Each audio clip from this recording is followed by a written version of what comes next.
2 года назад здесь был пустырь, поросший травой и бурьяном. Тогда владельцы выставили участок на продажу. Узнав об этом, один из местных жителей, Хамзат Беков, решил построить здесь мечеть и занялся поиском инвестора. Идею Хамзата в селе поддержали. Жители быстро откликнулись, помогая всем селом. Кто вложил средства, кто обеспечил стройматериалами, а третьи взялись за строительство. В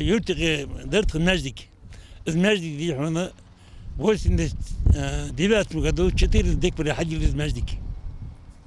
أخذت تغان مجدك. ده دوزج دي هنا يقير يقطع يقشة دي هنا تشوفش ندر.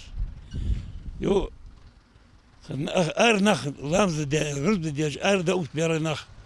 ده ريشيني يلا صحيح فأخت دي هنا.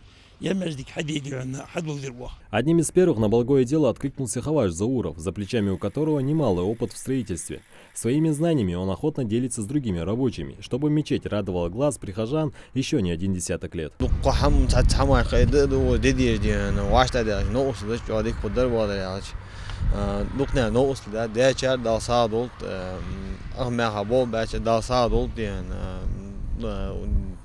المديال تعمدير قمر دادي أشديان ودين الوداع دي جاس دق خيسايات دق خياق كيس ودين داخش تان ديال ده ديار ودين داخت ديال ده ديار ماركيا. Согласно проекту, новая мечеть раскинется почти на 3000 квадратных метров.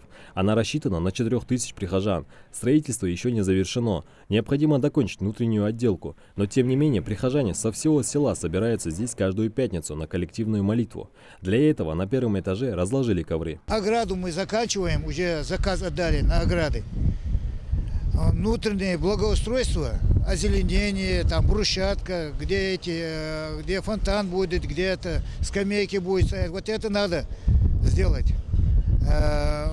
Полностью внутреннее благоустройство, одним словом, двора. Также в мечети на цокольном этаже по плану откроют медресе, которая сможет принять 300 учеников.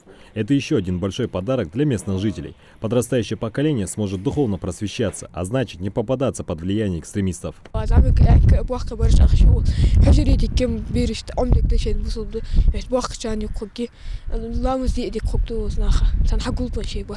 По расчетам, объект должны сдать в 2018 году. Впрочем, сроки реально форсировать, если привлечь еще инвесторов для богоугодного дела. Даже в хадисе говорится: тому, кто построит дом Аллаха, Всевышний построит дом в раю. Саид Куштав, Рахман Цуров, Новости 24.